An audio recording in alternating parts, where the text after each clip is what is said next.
Funding for this program is provided by Annenberg CPB to advance excellent teaching.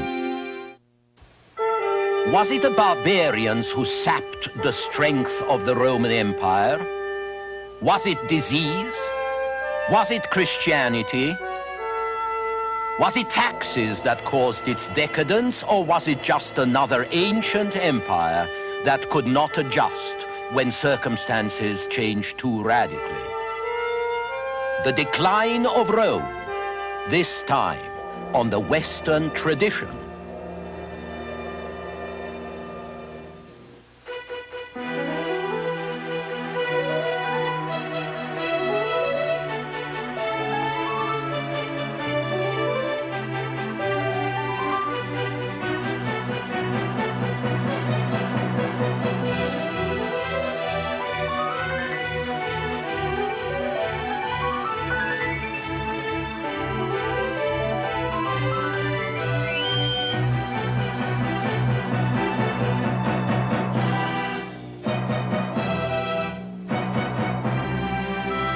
And now UCLA professor Eugen Weber's continuing journey through the history of Western civilization.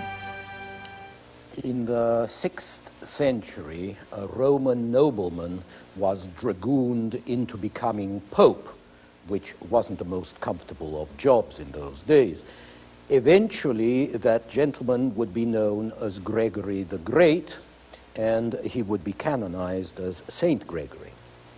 But by this time, there hadn't been an emperor living in Rome for nearly 200 years, or one in Italy for 100. In fact, all the territory from Hadrian's Wall in Britain to the Adriatic Sea and beyond was now dominated by a number of backward, warlike tribes, most of them German. The western part of the empire was no more. The emperor ruled in Constantinople, and though some of his ships and troops still held a few Italian ports, most of the peninsula was occupied by barbarians. Pope Gregory believed that the end of the world was near. After all, the empire was staggering to its end, so Judgment Day must be nigh. Gregory also thought that volcanoes were the gates of hell and that their mouths were growing larger in order to admit the increasing number of damned souls. Although Gregory was anxious to mitigate the suffering and still the turmoil around him, the main business of life in such circumstances was to prepare for death. In one of his sermons, Gregory looked back from the disorder and misery of his own age.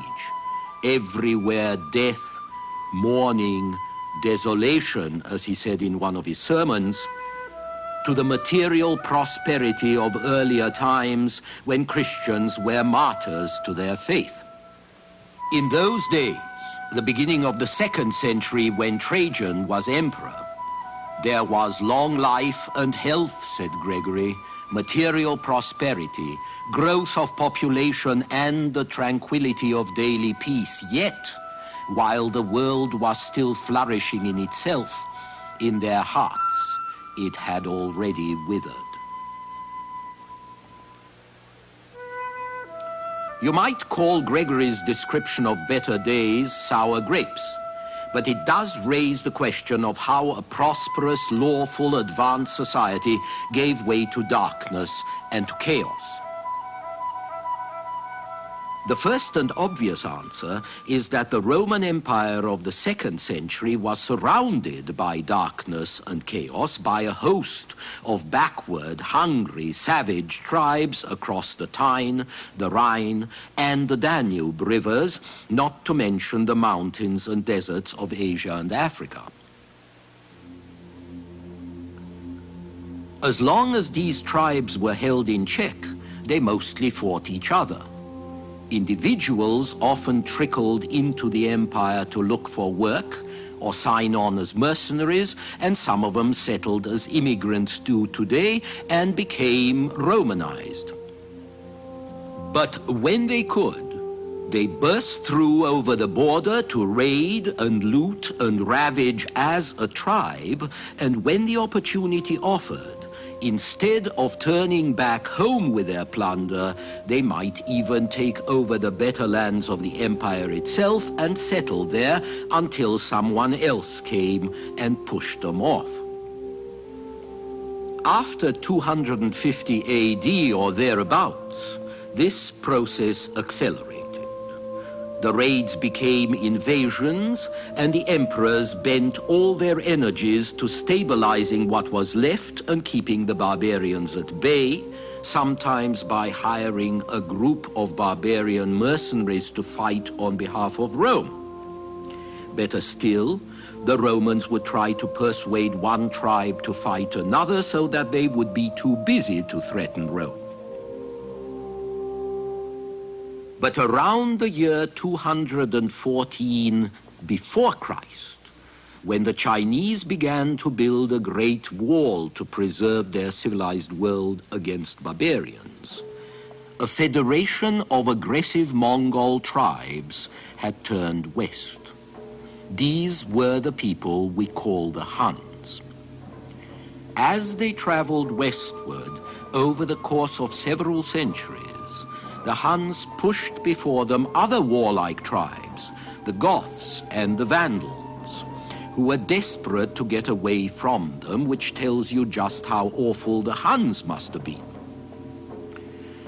In the late 4th century, some of these fleeing peoples, notably the Goths, got into the Balkans, which were among the richest provinces of the empire, and from there into Italy. Then, around the year 406, many more Vandals crossed the frozen Rhine and ravaged Gaul. As one contemporary observer remarked, Gaul smoked to heaven in one continuous pyre. And after Gaul was devastated, they crossed into Spain and North Africa. In due course, the Huns followed, carrying even worse destruction wherever they went. After that, the West was a chaos of frightened Roman survivors and brawling savage tribes. It's difficult to exaggerate the horror and suffering all this involved for generations. It wasn't war as we understand it, but robbery and mayhem on a vast scale exercised on an almost defenseless population, rather like an endless raid by motorcycle gangs. It meant the sack of cities, the massacre and enslavement of populations, and the devastation of open country. Attila the Hun, who led his people for 20 years in mid-5th century, was known as the Scourge of God. In 448 in the Balkans, Roman envoys to Attila found the once populous city of Naissus empty except for corpses. In Africa, a few years earlier, if a city refused to surrender, the Vandals would march their captives up to the walls and butcher them en masse so that the stench of their corpses should make defense untenable. As St. Jerome wrote in 396, the mind shudders when dwelling on the ruin of our day. On every side sorrow, lamentation, everywhere the image of death. By Pope Gregory's time in the 6th century, chaos and mayhem had become a part of normal life. So the question becomes, how did it happen? Why was Rome unable to defend itself? Edward Gibbon's great history, The Decline and Fall of the Roman Empire, was published in London in the years between the American Revolution and the French Revolution. And it attributes much of the responsibility for Rome's decline to the insidious effects of Christianity, which Gibbon thought was bad for the Roman fiber. He calls it the triumph of superstition. But it's interesting that Gibbon's story runs from the end of the 1st century to the 5th century, which is a pretty long incubation period for a mortal illness, especially when you consider that Gibbon was writing just when the British Empire was about to rise. Today, 2 centuries after Gibbon, the British Empire is no more, whereas just the decline of Rome took 4 centuries. And unlike Gibbon, most present-day historians concentrate not on Christianity, but on social, economic, constitutional factors, which is reasonable because those can be traced and measured to some extent. So let's take a look at them. One of the most striking versions of the fall of Rome focuses on all the fertile soil, upland farms, well-drained or irrigated areas passing over generations into the hands of landlords who cultivated them by slave labor. The poorer areas, especially the marshland, were left to the peasants. In these marshes, the malaria mosquito bred. The disease and the poverty that resulted drove the victims into the cities, where they spread the infection and perhaps contributed to the feverish kind of city politics characteristic of Rome. Then, according to one theory, malaria, joined perhaps by smallpox or some other plague, moved outward to the frontiers of the empire, decimating the garrisons, depopulating the towns, eventually leading to the final breakthrough of the barbarians. If this theory is true, the Roman Empire was actually destroyed by a mosquito, which may not be so far-fetched if you consider that Alexander the Great had probably died of malaria. It has also been argued that short-sighted methods by farmers like this one exhausted the soil, impoverished smallholders, depopulated the countryside, and left little for the tax collector, hence little to pay the legions who were the protectors of the empire. According to another view, it was too heavy taxes that drove people off the land, and so the decay of agriculture was the result of tax burdens. Actually, both points are true, but neither is a sufficient explanation since soil exhaustion was not general. For instance, Gaul and Egypt were pretty lush, and while taxation was general, some provinces fared better than others, especially when they were safe from invasion. There was, however, one problem which was basic to Hellenistic society in general and to the later Roman Empire in particular. The cities consumed without producing. As you might guess from this well-stocked bread shop in Pompeii, the cities ate up what the countryside produced, and they left little for the peasants, who grew increasingly desperate. This situation became more serious as barbarian pressure increased, and with it, economic pressure on the countryside became harder and harder to bear.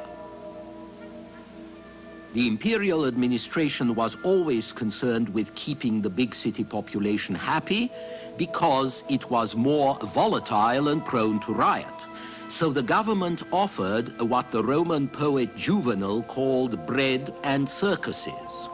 Races, shows, games, displays of every sort, which had once offered occasional entertainment, now became an organic necessity. The symbol of all this was the Colosseum, which had been built in the 1st century. It could hold up to 50,000 people, and it seldom stood empty. Under the Republic, there had been 65 days of games a year. Their number increased steadily until by the 4th century they took up 175 days, half the year. The circus is their temple, said a contemporary observer. The Christians tried to put an end to gladiatorial combat, which declined after the 5th century. But chariot races and shows and bear baiting continued, and pantomimes, the more obscene the better. And though the church tried to restrain the passion, the crowds got their kicks by demanding a high degree of bloody realism, so that the actor who played Hercules in a show would really be burnt at the end, and a mime would be crucified and left to die. Only total ruin puts an end to the games in the 6th century. The bread, however, ran out long before the circuses. It, too, had changed from an occasional handout to a regular aspect of public assistance designed to mollify the urban crowd. There was free wine, free grain, oil, bacon, even money. There might be handouts equivalent to $10 or $15 or even $20 to 300,000 people or more. If the state was going to pay for all this, someone had to pay the state. Obviously, that would be the provinces, the producers, the rural population. This led to growing resentment of all those greedy, useless mouths in the city, or else it meant an attempt to join the useless mouths, who at least had some fun, to become a consumer rather than a producer, and this, of course, meant fewer producers and still more problems.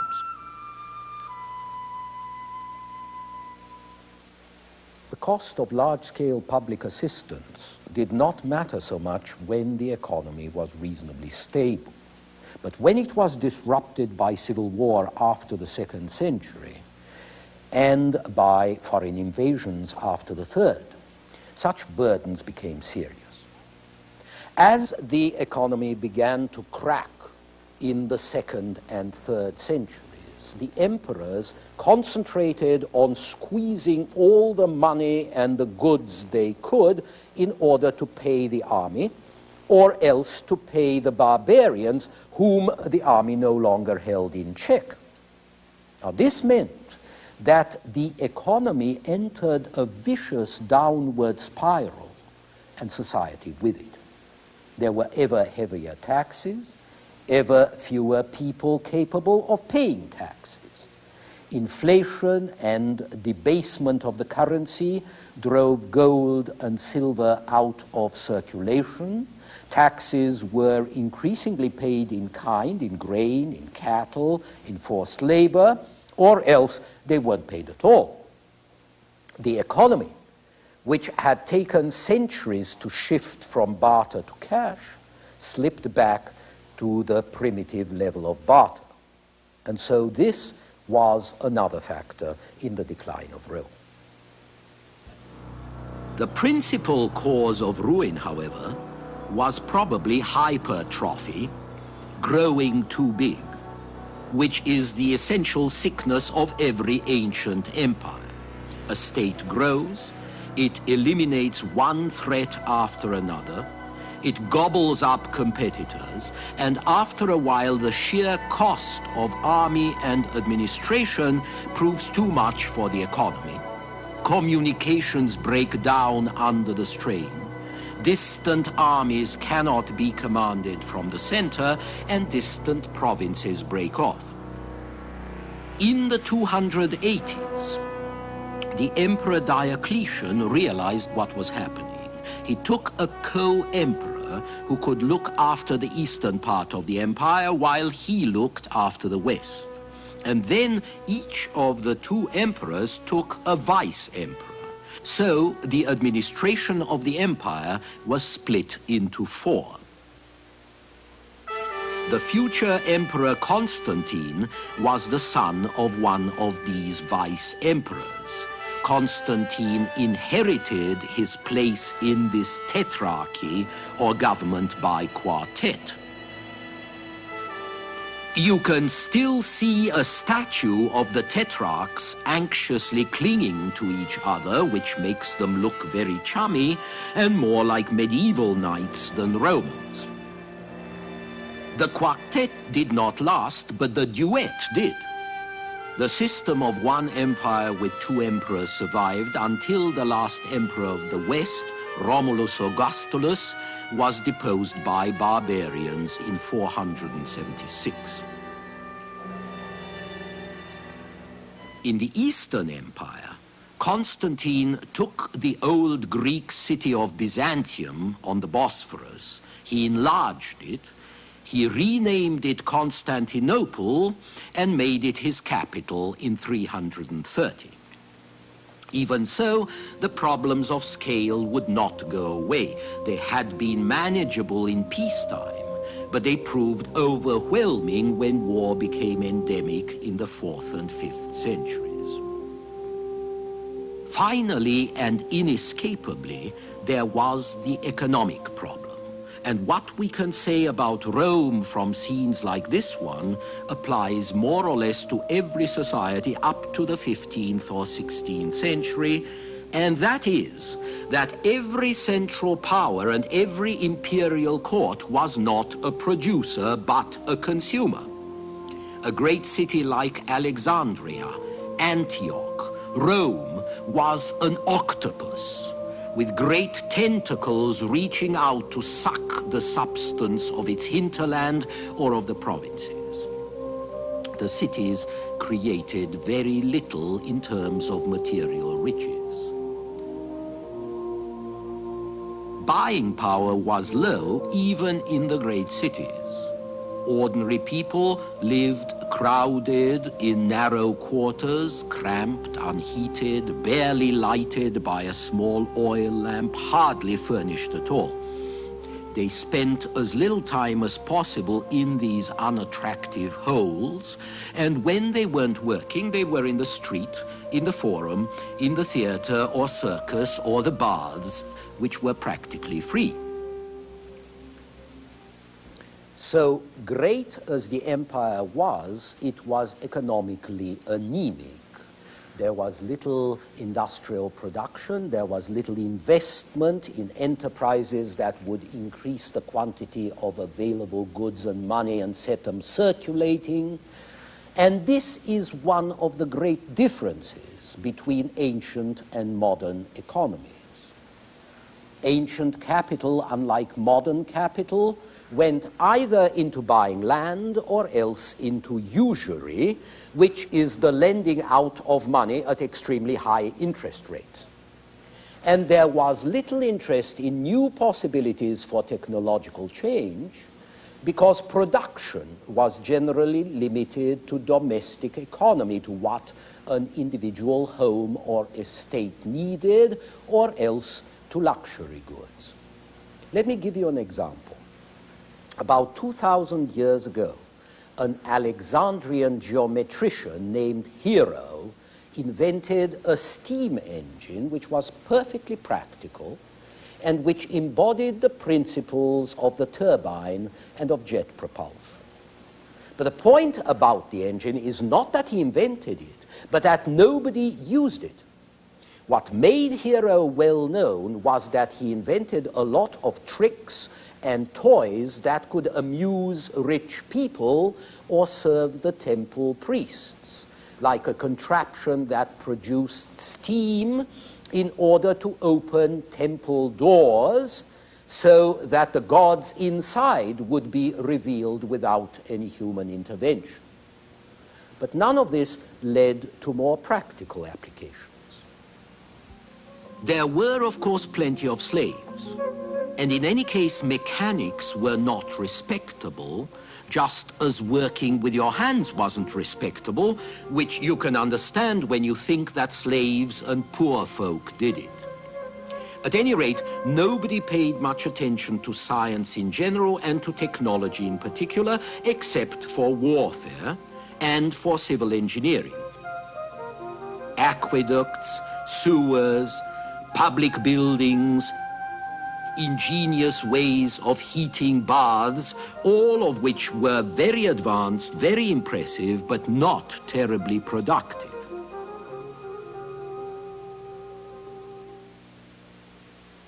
And so the ancients reached the threshold of an industrial age, but they never crossed it. The world had to wait 1700 years after Hero to get a steam engine and all the joys that go with it, which is not meant to suggest that the society was bad, but just that it wasn't flexible. It was not structured or equipped to adjust, to expand its means to the scale of its needs. And so when it had to adjust, all it could think of was to try to freeze things in place or to make them worse, tax more, control more, enforce and coerce and restrain, as we shall see next time.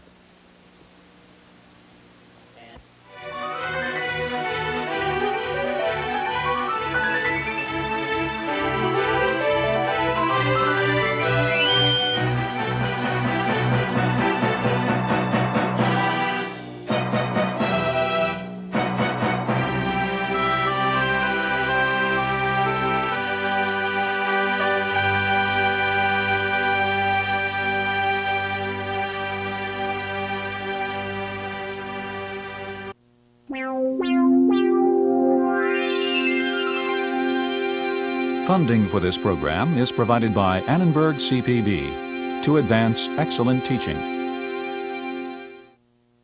For information about this and other Annenberg CPB programs, call 1-800-LEARNER and visit us at www.learner.org.